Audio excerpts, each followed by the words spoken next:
Oh, hello, yeah. Well, turned out all dismal again, didn't it? Yeah. Still, I suppose it'll be next year soon. It'll be joyful, won't it? Yes. Anyway, today I thought it was worthwhile talking about free speech. Vitally important. Got to have free speech. But we do have a very odd notion of free speech in this country. I mean, if you think about the current, hoo-ha there is around the BBC, the level of irony about august bodies like the Daily Telegraph complaining about political bias at the BBC is way beyond the scale. And yet these people seem to have managed to do that without batting an eyelid. I've just got very used to it, I think. But the problem with free speech in this country is the free speech merchants don't really know what they want, because what they really, really want is the situation we have now, which is whereby they can complain bitterly about certain speech, but not about other speech, and they can really complain about the whole two-tier justice thing around speech or around people's opinions, whilst at the same time ignoring the actual two-tier justice there is around people's opinions. Tricky, isn't it? Yeah. Cake, eat it. Anyway, worthwhile diving into yesterday's story about Bob Vylan. What a great name. Not a bad band, as I've said before. Yes, punk rock duo and all that stuff. Yes. People that do say the wrong thing, they say the wrong things, don't they? Anyway, they've been, due to pressure by certain cough groups, they are once again being interviewed by the police for their death to the IDF chants. And this is where we get the whole double standard thing is, because if they had been chanting other things in other circumstances, nobody would have noticed. If they'd been chanting to a crowd, let's say in Bradford, which has a reasonably high Ukrainian population, death to Putin, it would have gone down a storm with the locals, probably, and nobody would have been concerned about it.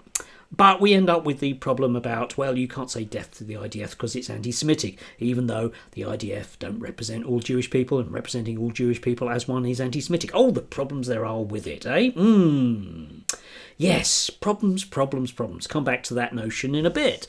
But then the other story, which oddly, I mean, this is from the Daily Telegraph, but the other story that wasn't covered was the fact that, Reach newspapers, who own vast amounts of, they're the Mirror Group. They used to be known as the Mirror Group, so that's the Mirror newspapers and the Daily Express, and loads and loads of local media, which a lot of people don't realise. Whenever you go on a local news website and you cannot move for adverts, it'll be Reach. Hellholes that they are. Anyway, it was this. Almost no reporting of this at all, but Manchester Evening News pays 16k damages to Bob Vylan, yeah, them again, frontman. Reach publication wrongly stated Pascal Robinson had performed Nazi salutes on stage. Yes, indeed. So, why wasn't that reported in the Telegraph? Well, it goes against the narrative, doesn't it? Yeah. Because certain types of speech are absolutely fine and other types of speech that aren't absolutely fine, or indeed just porkies, we just won't tell you. The sin of omission, indeed. Or indeed, if you think about just that wider notion about free speech around cancel culture, well, the guy was interviewed by Paul Theroux, wasn't he? Louis Theroux. Paul was his dad. Oh, dear God. Louis Theroux. And British Airways went, we don't want to be associated with that, even though the fact that, Louis Theroux is, interviewed by loads and loads of different people over the years that British Airways seemed to be fine with him interviewing, like neo-Nazis, for example. Didn't see them pulling out there.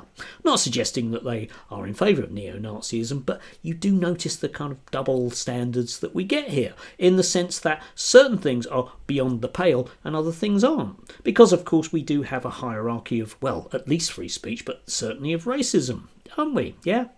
I'm not entirely sure that if, I am entirely sure that if the front man had been a white guy who was complaining about the trans, yeah, or the immigrants, then he'd be getting guest slots every week on GB News. Again, hierarchies, two tiers, and all of those other things. And which leads us into this notion about what exactly it is that people want. Because yesterday in the Telegraph, there was this opinion piece. The leader, if you like. Telegraph view, the law is tying itself in knots over criticism of Islam. Is there free speech or not? The last thing we need is an Islamophobia definition to add to the brew. Yes, indeed. But we need clarification on this. You see, because the Daily Telegraph is more than happy to champion people over any notion that any criticism of Israel is Islamophobic. After all, it's the IHRA definition, isn't it? And they don't have any problems with that, which is a dreadful piece of, well, not quite legislation, but the fact that all the major political parties, convenient for Keir Starmer to beat Jeremy Corbyn with, have adopted it, then they're kind of stuck with it. But yet that is in many ways a kind of, not so much a backdoor blasphemy law and all that stuff, but it's a backdoor can't say anything about Israel. I know I'm contradicting that because I am, but somebody somewhere will decide that it's anti-Semitic. Why? Because you're criticising Israel, even though it's anti-Semitic to lump all Jewish people in with Israelis. Oh, complicated, isn't it? Oh dear God, what will we do? But like I say, we could have a distinct freedom of speech legislation in this country if you want to go there, and it's fine. You see, lots of people that are very, very concerned that Bob Villan isn't in jail will point to Lucy Letby. And you can go argue, as I think would be fair enough, that she perhaps shouldn't have been put inside. But at the same time, do we have a right to simply say anything, no matter the consequences? And the answer to that surely has to be no, because the British press, indeed, I'll point you to Bob Villan, are in exactly that situation. And right now, it's perfect for them, because they can scream about free speech whilst not being realistically advocates for free speech themselves. If we had actual free speech, it would be fine, but you would then still need to police it. You know, if you look back to the kind of free speech furores we've had in the past, you look at the various American attempts to set up completely free speech platforms like Parler. Within about a day and a half, they are simply inundated by adverts for crypto, porn, and a whole bunch of neo-Nazis using the N-word. And that's all you get. Basically Twitter, but with slightly less intelligence, but only slightly less. That's why Twitter has become the hellhole that it is, because they just allow people to say anything they want. Okay, fine, but people are voting with their feet and going somewhere else. I personally am a bit of a fan of Threads. I get my cat pics. It's quite nice. It's lovely. Cat pictures, not neo-Nazis that throw a hissy fit if you dare to disagree with them, because, you know, that's free speech, isn't it? But like I say, the current situation for the British press is absolutely perfect, because they can have a go at the BBC for all of the biases that there are, whilst completely ignoring their own. And isn't it dreadful that Gary Lineker gets to say things, whereas, of course, that Nigel Farage, it's fine if he does, or, you know, Rupert Lowe, it's fine because he's just talking the truth, just telling it like it is, which Gary Lineker never does. Boo, hiss, football commentator, bad man, bad man. But you'll notice the hierarchies here. There's hierarchies of racism, and there's sure as hell hierarchies of free speech as well. If I wanted to sit on this platform and slag off trans people, Toby Young would probably come flying to my aid. But the fact that I do what I do means that he certainly won't. In fact, he probably wouldn't even mention it should I be closed down. Of course not. A, because I'm too small. No, I'm not that much of a big head. But, you know, I'm too small. But even if I was larger, there was just no mention of it at all. The current situation does suit them very, very well indeed. And I'd like some people to come out with an actual working, proper definition of the way that we're going to go forwards with free speech in this country. Like I say, we can have free speech, but you still have to police it.